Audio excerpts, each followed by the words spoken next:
Welcome to study win PSC. ഫെബ്രുവരി 7 നടക്കുന്ന civil excise officer എക്സാമിൻ്റെ സ്പെഷ്യൽ ടോപ്പിക്സ് ക്വസ്റ്റ്യൻസും ആൻസേഴ്സുമാണ് ഇന്നത്തെ ഈ ക്ലാസ്സിലൂടെ പഠിക്കുന്നത്. ഇതിൽ നിന്നുള്ള ക്വസ്റ്റ്യൻസ് എക്സാമിന് പ്രതീക്ഷിക്കാം. അതുകൊണ്ട് എല്ലാവരും നന്നായിട്ട് തന്നെ പഠിക്കുക. ഓക്കെ. നിയമവിധേയമല്ലാതെ മദ്യം കൊണ്ടുപോകാൻ ഉപയോഗിക്കുന്ന വാഹനങ്ങൾ വാറണ്ടില്ലാതെ അബ്കാരി ഓഫീസർ പിടിച്ചെടുക്കുന്നത് ഏത് വകുപ്പ് പ്രകാരമാണ്? സെക്ഷൻ 34. നിയമവിധേയമല്ലാതെ മദ്യം കൊണ്ടുപോകാൻ ഉപയോഗിക്കുന്ന വാഹനങ്ങൾ വാറണ്ടില്ലാതെ അബ്കാരി ഓഫീസർ പിടിച്ചെടുക്കുന്നത് ഏത് വകുപ്പ് പ്രകാരമാണ്? സെക്ഷൻ 34. പൊതുസ്ഥലങ്ങളിൽ പുകവലി നിരോധനം ഏർപ്പെടുത്തിയത് ഭരണഘടനയുടെ ഏത് അനുച്ഛേദ പ്രകാരമാണ്? ആർട്ടിക്കിൾ 21. പൊതുസ്ഥലങ്ങളിൽ പുകവലി നിരോധനം ഏർപ്പെടുത്തിയത് ഭരണഘടനയുടെ ഏത് അനുച്ഛേദ പ്രകാരമാണ്? ആർട്ടിക്കിൾ 21. അബ്കാരി കേസുമായി ബന്ധപ്പെട്ട ജാമ്യ ബോണ്ട് മാതൃകയിൽ വേണ്ട മാറ്റങ്ങൾ വരുത്താൻ ചുമതലയുള്ളത് ആർക്ക്? ഗവൺമെൻറ്റിന്. അബ്കാരി കേസുമായി ബന്ധപ്പെട്ട ജാമ്യ ബോണ്ട് മാതൃകയിൽ വേണ്ട മാറ്റങ്ങൾ വരുത്താൻ ചുമതലയുള്ളത് ആർക്ക്? ഗവൺമെൻറ്റിന്.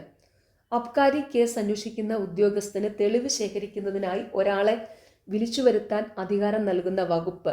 സെക്ഷൻ 44.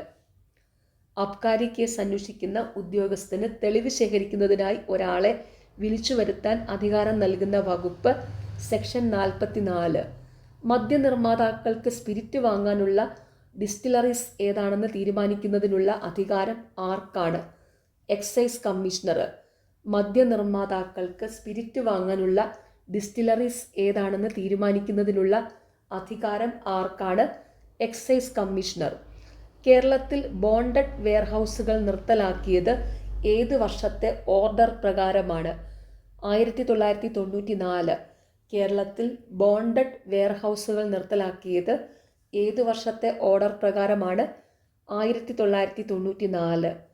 ബിയറിനുമേൽ നടപ്പാക്കുന്ന ഡ്യൂട്ടി ഏത് തരത്തിലുള്ളതാണ്? Luxury tax. ബിയറിനുമേൽ നടപ്പിലാക്കുന്ന ഡ്യൂട്ടി ഏത് തരത്തിലുള്ളതാണ്? Luxury tax. ലഹരി പാനീയങ്ങളിൽ മദ്യത്തിൻ്റെ അളവ് കണ്ടെത്താൻ പൊതുവായി ഉപയോഗിക്കുന്ന ഉപകരണം? ഹൈഡ്രോമീറ്റർ. ലഹരി പാനീയങ്ങളിൽ മദ്യത്തിൻ്റെ അളവ് കണ്ടെത്താൻ പൊതുവായി ഉപയോഗിക്കുന്ന ഉപകരണം ഹൈഡ്രോമീറ്റർ. വാർണിഷ് റൂൾസ് പുതുക്കാനുള്ള അധികാരമുള്ള ഉദ്യോഗസ്ഥനാര്? Deputy excise commissioner. Varnish rules പുതുക്കാനുള്ള അധികാരമുള്ള ഉദ്യോഗസ്ഥനാര്? Deputy excise commissioner. അബ്കാരി പോളിസി ഗവൺമെൻറ്റിന് സമർപ്പിക്കുന്നത് ഏത് മാസത്തിലാണ്? ഡിസംബർ. അബ്കാരി പോളിസി ഗവൺമെൻറ്റിന് സമർപ്പിക്കുന്നത് ഏത് മാസത്തിലാണ്? ഡിസംബർ. ഒരു എക്സൈസ് ഡിവിഷൻ്റെ ചാർജ് വഹിക്കുന്ന ഉദ്യോഗസ്ഥനാര്? Deputy excise commissioner. ഒരു എക്സൈസ് ഡിവിഷൻ്റെ ചാർജ് വഹിക്കുന്ന ഉദ്യോഗസ്ഥൻ ഡെപ്യൂട്ടി എക്സൈസ് കമ്മീഷണർ. ലഹരി വിരുദ്ധ ക്യാമ്പയിനിൻ്റെ ചുമതലയുള്ള എക്സൈസ് ഓഫീസർ ആരാണ്? Joint excise commissioner. ലഹരി വിരുദ്ധ ക്യാമ്പയിൻ്റെ ചുമതലയുള്ള എക്സൈസ് ഓഫീസർ ആരാണ്? Joint excise commissioner. DDT നിർമ്മാണത്തിന് ഉപയോഗിക്കുന്ന സ്പിരിറ്റ് ഏത് വിഭാഗത്തിൽ പെടുന്നു? ഡീനാച്ചുറൽ സ്പിരിറ്റ്. DDT നിർമ്മാണത്തിന് ഉപയോഗിക്കുന്ന സ്പിരിറ്റ് ഏത് വിഭാഗത്തിൽ പെടുന്നു? ഡീനാച്ചുറൽ സ്പിരിറ്റ്. വിദേശമദ്യം ഇറക്കുമതി ചെയ്യാൻ അനുമതിയുള്ളത് ഏത് ലൈസൻസ് ഉള്ളവർക്കാണ്? FL3. വിദേശമദ്യം ഇറക്കുമതി ചെയ്യാൻ അനുമതിയുള്ളത് ഏത് ലൈസൻസ് ഉള്ളവർക്കാണ്? FL3. ഒരു വ്യക്തിക്ക് പെർമിറ്റ് ഇല്ലാതെ സൂക്ഷിക്കാൻ കഴിയുന്ന വിദേശ മദ്യത്തിൻ്റെ അളവ് എത്ര? 13.5 ലിറ്റർ. ഒരു വ്യക്തിക്ക് പെർമിറ്റ് ഇല്ലാതെ സൂക്ഷിക്കാൻ കഴിയുന്ന വിദേശ മദ്യത്തിൻ്റെ അളവ് 13.5 ലിറ്റർ.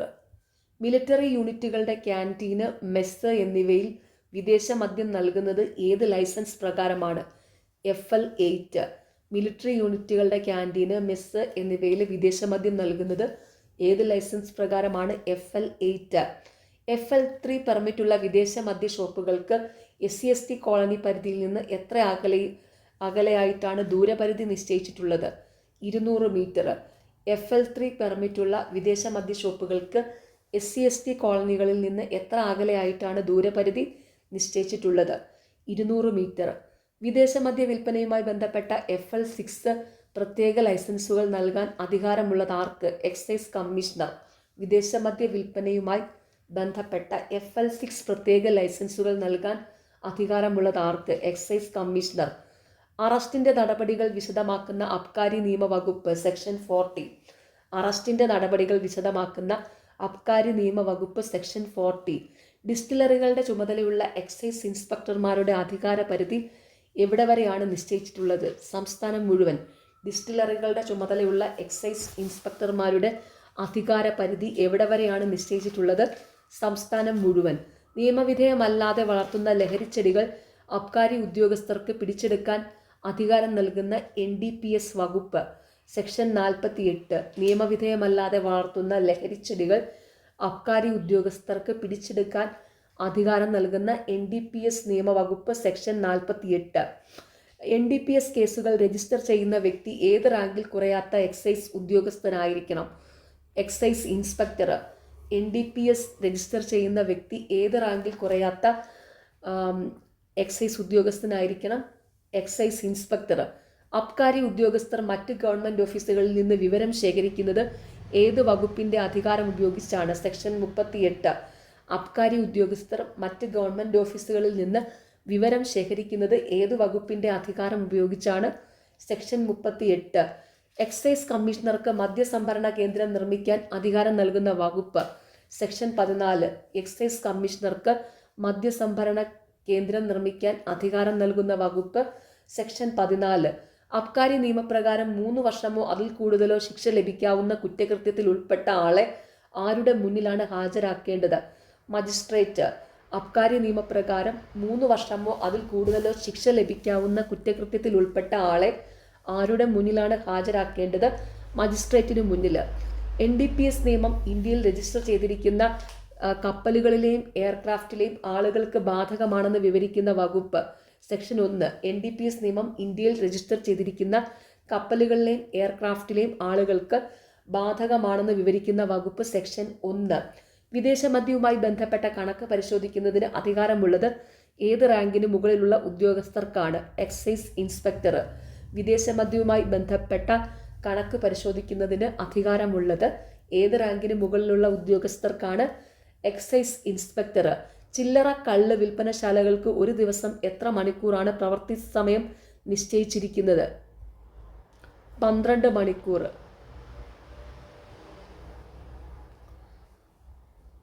ചില്ലറ കള്ള് വിൽപ്പനശാലകൾക്ക് ഒരു ദിവസം എത്ര മണിക്കൂറാണ് പ്രവൃത്തി സമയം നിശ്ചയിച്ചിരിക്കുന്നത്?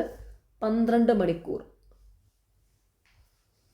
കേരള സംസ്ഥാന beverages manufacturing and marketing corporation ലിമിറ്റഡിന് ഏത് ലൈസൻസിൻ്റെ പ്രിവിലേജ് പ്രകാരമാണ് സംസ്ഥാനം മുഴുവൻ ഹോൾസെയിലായി മദ്യവിൽപ്പന നടത്താൻ കഴിയുന്നത്? FL9 licence. കേരള സംസ്ഥാന beverages manufacturing and marketing corporation limited ഏത് ലൈസൻസിൻ്റെ പ്രിവിലേജ് പ്രകാരമാണ് സംസ്ഥാനം മുഴുവൻ ഹോൾസെയിലായി മദ്യവിൽപ്പന നടത്താൻ കഴിയുന്നത്? FL9 licence. അബ്കാരി നിയമവകുപ്പ് 15 പ്രകാരം എന്തിനാണ് നിരോധനമുള്ളത്? മദ്യവിൽപ്പന. അബ്കാരി നിയമവകുപ്പ് 15 പ്രകാരം എന്തിനാണ് നിരോധനമുള്ളത്? മദ്യവിൽപ്പന. മദ്യ ലൈസൻസിനുള്ള നിബന്ധനകൾ പുറപ്പെടുവിക്കുന്നത് ഏത് വകുപ്പ് പ്രകാരമാണ്? സെക്ഷൻ 24. മദ്യ ലൈസൻസിനുള്ള നിബന്ധനകൾ പുറപ്പെടുവിക്കുന്നത് ഏത് വകുപ്പ് പ്രകാരമാണ്? സെക്ഷൻ 24. കേരളത്തിൽ ചാരായ നിരോധനം നിലവിൽ വന്നത് എപ്പോൾ? 1996 ഏപ്രിൽ 1. കേരളത്തിൽ ചാരായ നിരോധനം നിലവിൽ വന്നതെപ്പോൾ? 1996 ഏപ്രിൽ 1. വാർണിഷ്, പോളിഷ് തുടങ്ങിയവയുടെ നിർമ്മാണത്തിന് ഉപയോഗിക്കുന്ന സ്പിരിറ്റ് ഏത് വിഭാഗത്തിൽ പെടുന്നു? ഡീനാച്ചുറഡ് സ്പിരിറ്റ്. വാർണിഷ്, പോളിഷ് തുടങ്ങിയവയുടെ നിർമ്മാണത്തിന് ഉപയോഗിക്കുന്ന സ്പിരിറ്റ് ഏത് വിഭാഗത്തിൽ പെടുന്നു? ഡീനാച്ചുറഡ് സ്പിരിറ്റ്. സ്വകാര്യ കൈവശത്തിൽ ലൈസൻസ് ഇല്ലാതെ വയ്ക്കാവുന്ന ഡീനാച്ചുറഡ് സ്പിരിറ്റിൻ്റെ പരമാവധി അളവ് 1.5 ലിറ്റർ. സ്വകാര്യ കൈവശത്തിൽ ലൈസൻസ് ഇല്ലാതെ വയ്ക്കാവുന്ന ഡീനാച്ചുറഡ് സ്പിരിറ്റിൻ്റെ പരമാവധി അളവ് 1.5 ലിറ്റർ. ലഹരി മയക്കുമരുന്ന് വസ്തുക്കളുമായി ബന്ധപ്പെട്ട നിയന്ത്രണത്തിൽ സംസ്ഥാന ഗവൺമെൻറ്റിൻ്റെ അധികാരം വിശദീകരിക്കുന്ന NDPS നിയമവകുപ്പ് സെക്ഷൻ 10. ലഹരി മയക്കുമരുന്ന് വസ്തുക്കളുമായി ബന്ധപ്പെട്ട നിയന്ത്രണത്തിൽ സംസ്ഥാന ഗവൺമെന്റിന്റെ അധികാരം വിശദീകരിക്കുന്ന NDPS നിയമവകുപ്പ് സെക്ഷൻ 10. NDPS നിയമത്തിലെ 20-ാം വകുപ്പ് പ്രകാരം മയക്കുമരുന്ന് ചെടികൾ നിയമവിധേയമല്ലാതെ വിൽക്കുന്നതോ വാങ്ങുന്നതോ വാണിജ്യ ആവശ്യത്തിനുള്ള അളവിലാണെങ്കിൽ പരമാവധി തടവ് ശിക്ഷ എത്രയാണ്? 20 വർഷം വരെ. NDPS നിയമത്തിലെ 20-ാം വകുപ്പ് പ്രകാരം മയക്കുമരുന്ന് ചെടികൾ നിയമവിധേയമല്ലാതെ വിൽക്കുന്നതോ വാങ്ങുന്നതോ വാണിജ്യ ആവശ്യത്തിനുള്ള അളവിലാണെങ്കിൽ പരമാവധി തടവ് ശിക്ഷ എത്രയാണ്? 20 വർഷം വരെ. NDPS നിയമപ്രകാരം ഒരു കുറ്റകൃത്യം ചെയ്യുന്നതിനായി സ്ഥല സൗകര്യം ഒരുക്കി കൊടുക്കുന്നത് കുറ്റകരമാണെന്ന് പറഞ്ഞിട്ടുള്ള വകുപ്പ് സെക്ഷൻ 25.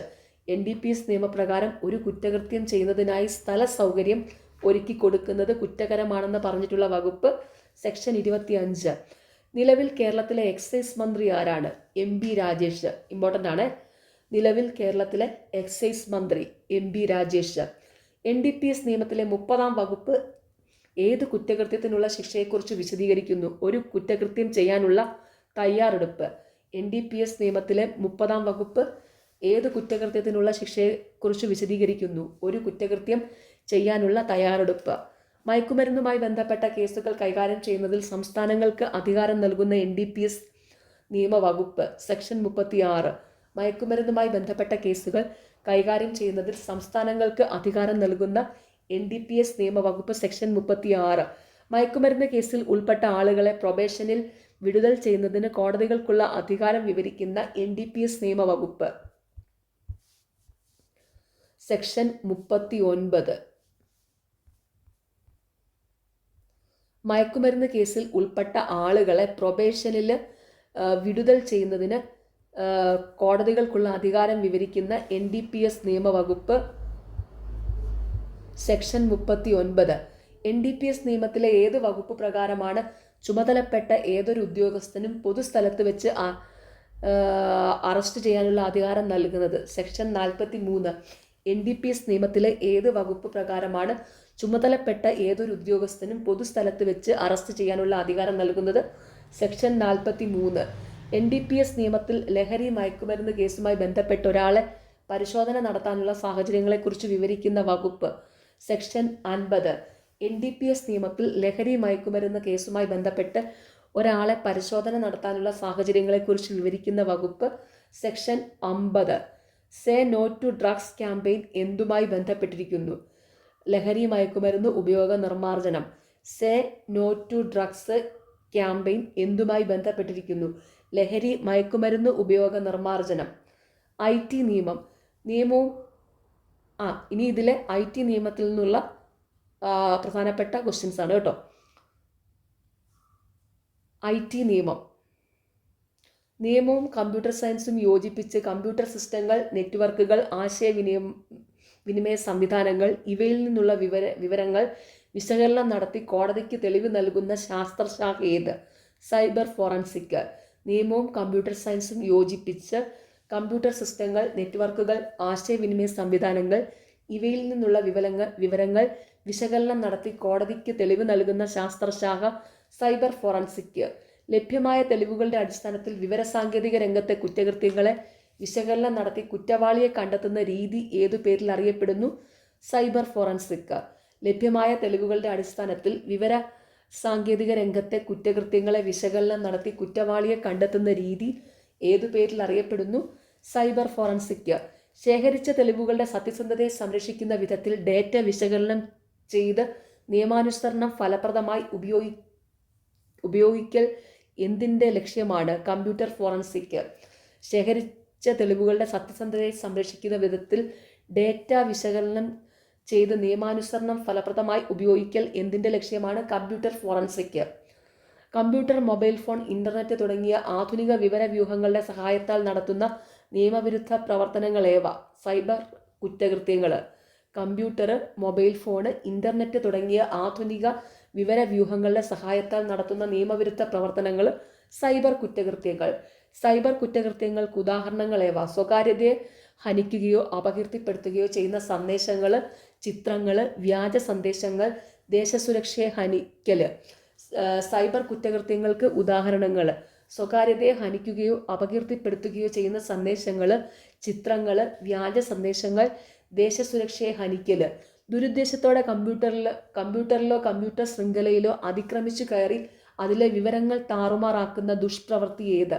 ക്രാക്കിംഗ്.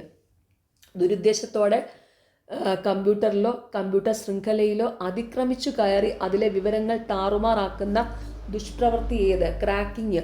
സോഫ്റ്റ്വെയറുകളെയും ഓപ്പറേറ്റിംഗ് സിസ്റ്റത്തെയും എല്ലാം ആഴത്തിൽ പരിശോധിച്ച് ഗുണപരമായ രീതിയിൽ മാറ്റം വരുത്തുന്നത് എന്ത്? ഹാക്കിംഗ്. സോഫ്റ്റ്വെയറുകളെയും ഓപ്പറേറ്റിംഗ് സിസ്റ്റത്തെയും എല്ലാം ആഴത്തിൽ പരിശോധിച്ച് ഗുണപരമായ രീതിയിൽ മാറ്റം വരുത്തുന്നത് എന്ത്? ഹാക്കിംഗ്. പാസ്വേഡ് വിവരങ്ങൾ, ക്രെഡിറ്റ് കാർഡ് വിവരങ്ങൾ തുടങ്ങിയ സുരക്ഷാ വ്യക്തിഗത വിവരങ്ങൾ വ്യാജ മാർഗങ്ങളിലൂടെ വ്യക്തികളെ തെറ്റിദ്ധരിപ്പിച്ച് ചോർത്തിയെടുക്കുന്ന തട്ടിപ്പേത്? ഫിഷിംഗ്. പാസ്വേഡ് വിവരങ്ങൾ, ക്രെഡിറ്റ് കാർഡ് വിവരങ്ങൾ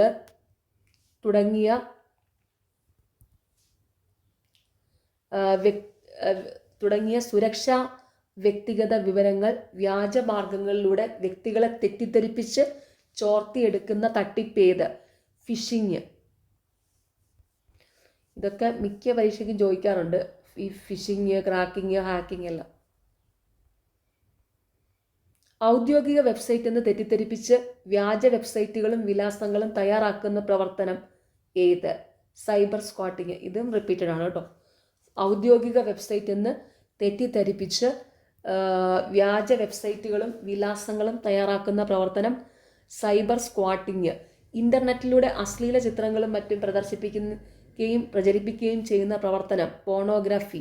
ഇൻ്റർനെറ്റിലൂടെ അശ്ലീല ചിത്രങ്ങളും മറ്റും പ്രചരിപ്പിക്കുകയും ചെയ്യുന്ന പ്രവർത്തനം പോണോഗ്രഫി.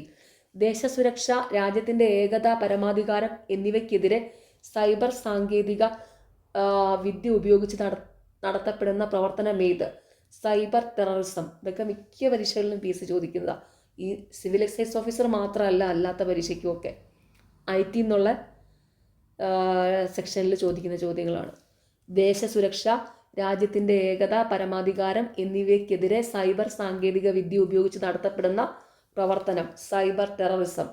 കമ്പ്യൂട്ടർ സെർവറുകൾ, കമ്പ്യൂട്ടർ നെറ്റ്വർക്കുകൾ, ഇലക്ട്രോണിക് രൂപത്തിലെ ഡേറ്റയും വിവരങ്ങളും എന്നിവയുടെ ഉപയോഗത്തെ നിയന്ത്രിക്കാനുള്ള ഭാരത സർക്കാരിൻ്റെ നിയമം ഏത്?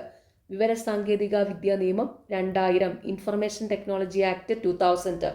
കമ്പ്യൂട്ടറുകൾ, സെർവറുകൾ, കമ്പ്യൂട്ടർ നെറ്റ്വർക്കുകൾ, ഇലക്ട്രോണിക് രൂപത്തിലെ ഡേറ്റയും വിവരങ്ങളും എന്നിവയുടെ ഉപയോഗത്തെ നിയന്ത്രിക്കാനുള്ള ഭാരത സർക്കാരിൻ്റെ നിയമം വിവരസാങ്കേതിക നിയമം 2000 അഥവാ ഇൻഫർമേഷൻ ടെക്നോളജി ആക്ട് 2000.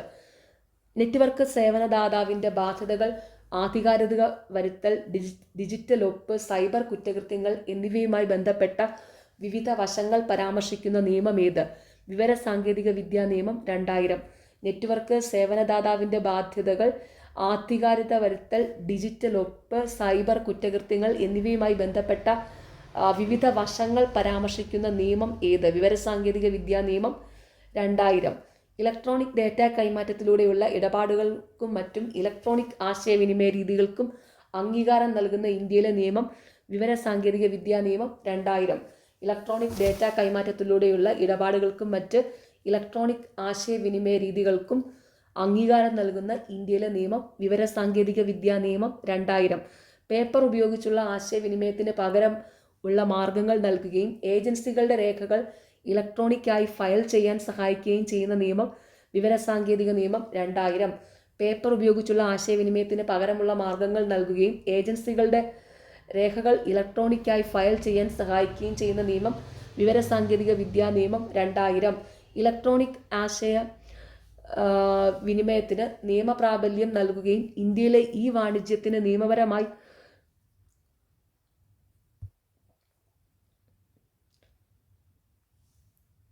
ഇലക്ട്രോണിക് ആശയവിനിമയത്തിന് നിയമ പ്രാബല്യം നൽകുകയും ഇന്ത്യയിലെ ഈ വാണിജ്യത്തിന് നിയമപരമായ അടിത്തറയൊരുക്കാൻ ലക്ഷ്യമിടുകയും ചെയ്യുന്ന നിയമം ഏത്? വിവരസാങ്കേതിക വിദ്യാ നിയമം 2000.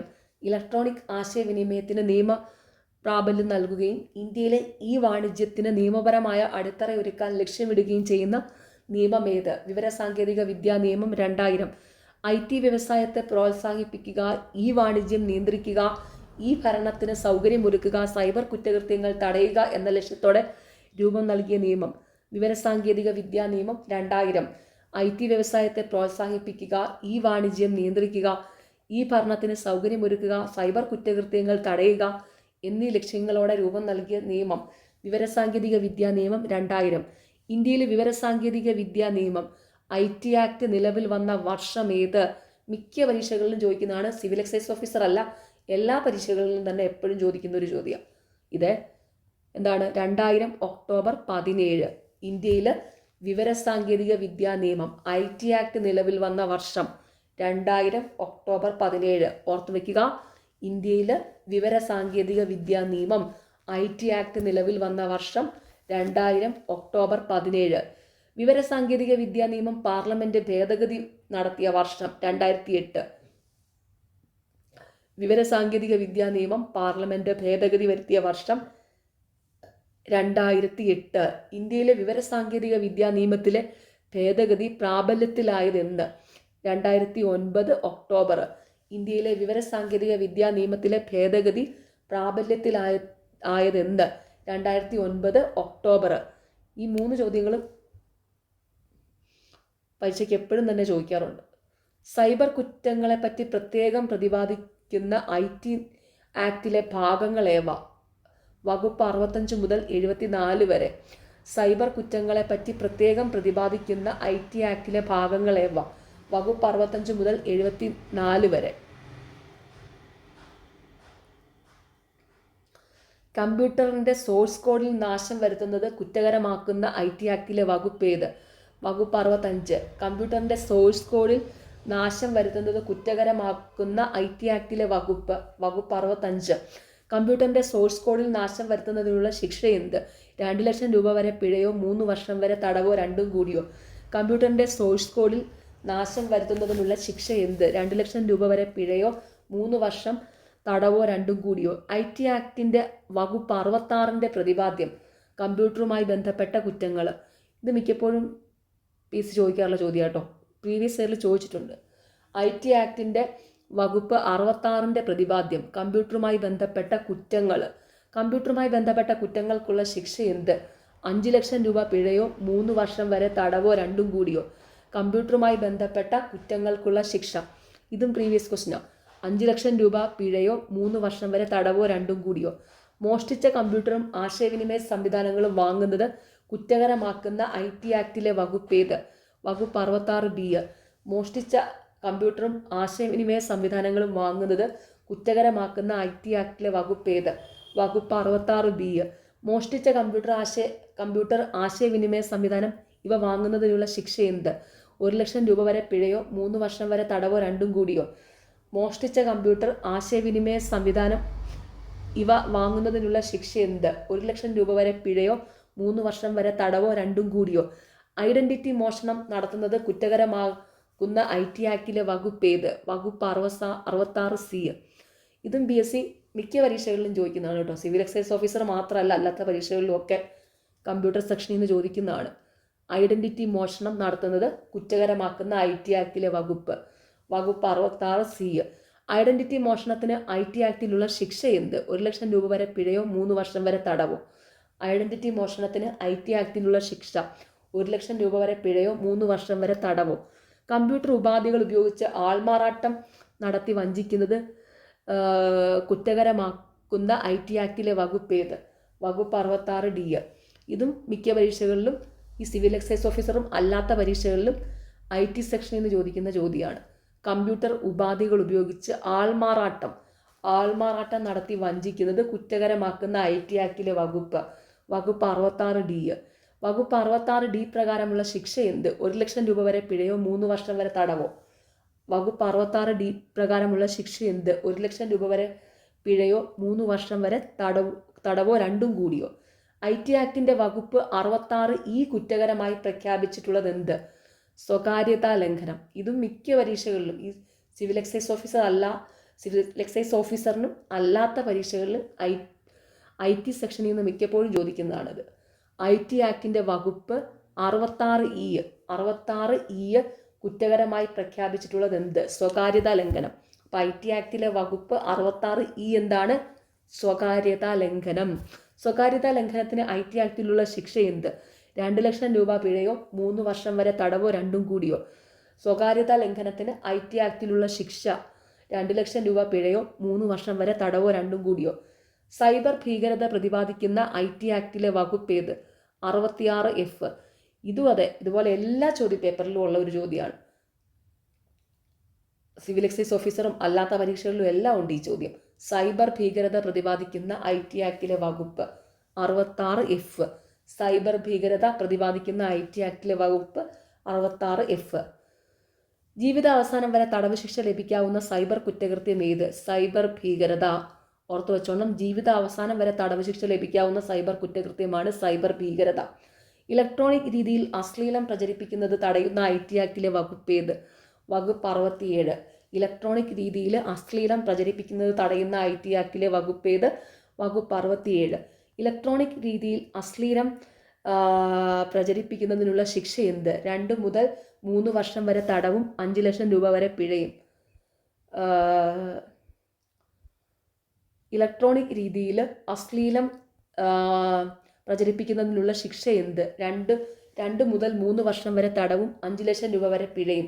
വകുപ്പ് 67 പ്രകാരമുള്ള കുറ്റം ആവർത്തിച്ചാലുള്ള ശിക്ഷ എന്ത്? 5 വർഷം വരെ തടവും 10 ലക്ഷം രൂപ പിഴയും. വകുപ്പ് 67 പ്രകാരമുള്ള കുറ്റം ആവർത്തിച്ചാലുള്ള ശിക്ഷ എന്ത്? 5 വർഷം വരെ തടവും 10 ലക്ഷം രൂപ വരെ പിഴയും. ഇലക്ട്രോണിക് രീതിയിൽ ലൈംഗിക അതിക്രമം പ്രചരിപ്പിക്കുന്നത് തടയുന്ന IT ആക്ടിലെ വകുപ്പ് ഏത്? വകുപ്പ് 67A. ഇലക്ട്രോണിക് രീതിയിൽ ലൈംഗിക അതിക്രമം പ്രചരിപ്പിക്കുന്നത് തടയുന്ന IT ആക്ടിലെ വകുപ്പ് ഏത്? വകുപ്പ് 67A.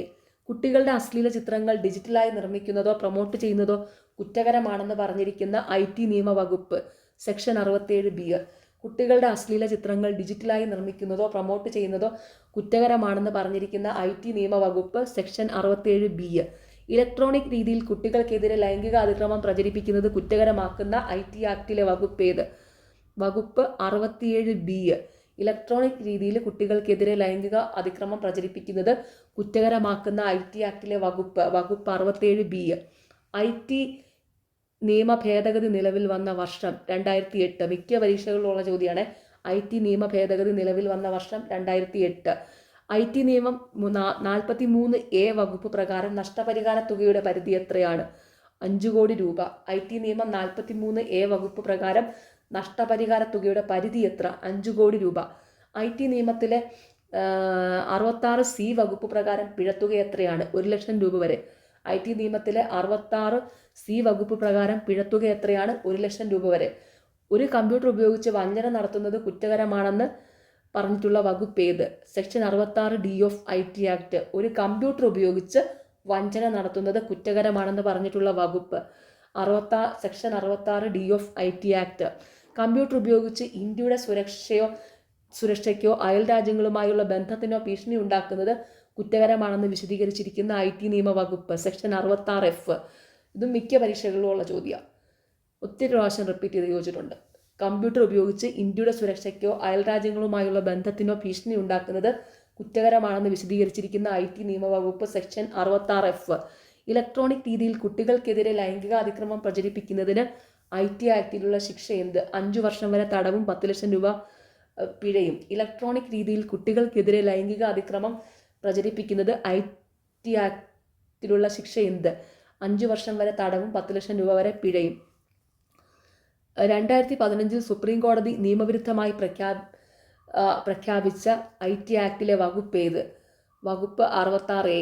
ഇത് ഇമ്പോർട്ടൻ്റ് ആണ്, പ്രീവിയസ് ഇയറിൽ ചോദിച്ചിട്ടുള്ളതാണ്. 2015 സുപ്രീം കോടതി നിയമവിരുദ്ധമായി പ്രഖ്യാപിച്ച IT ആക്ടിലെ വകുപ്പ് ഏത്?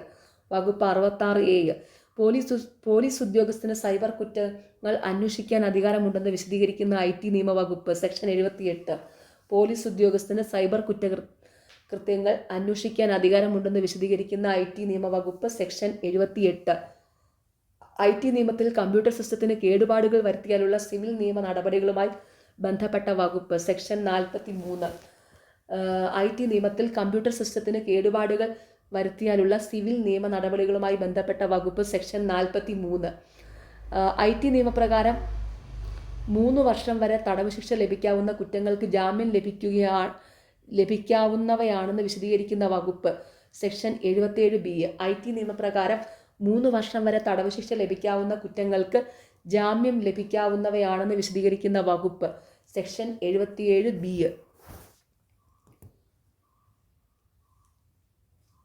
ഓക്കെ, അപ്പോൾ എല്ലാവരും നന്നായിട്ട് തന്നെ പഠിക്കുക. നിങ്ങൾക്ക് ഈ ചാനൽ ഇഷ്ടപ്പെടുന്നുണ്ടെങ്കിൽ സബ്സ്ക്രൈബ് ചെയ്യുക, സപ്പോർട്ട് ചെയ്യുക, ഷെയർ ചെയ്യുക. പിന്നെ ഈ വീഡിയോയുടെ താഴെ ഹൈപ്പ് എന്നുള്ളൊരു ഓപ്ഷൻ ഉണ്ട്, അതും കൂടി ഒന്ന് ക്ലിക്ക് ചെയ്ത് സപ്പോർട്ട് ചെയ്യുക. Okay, thank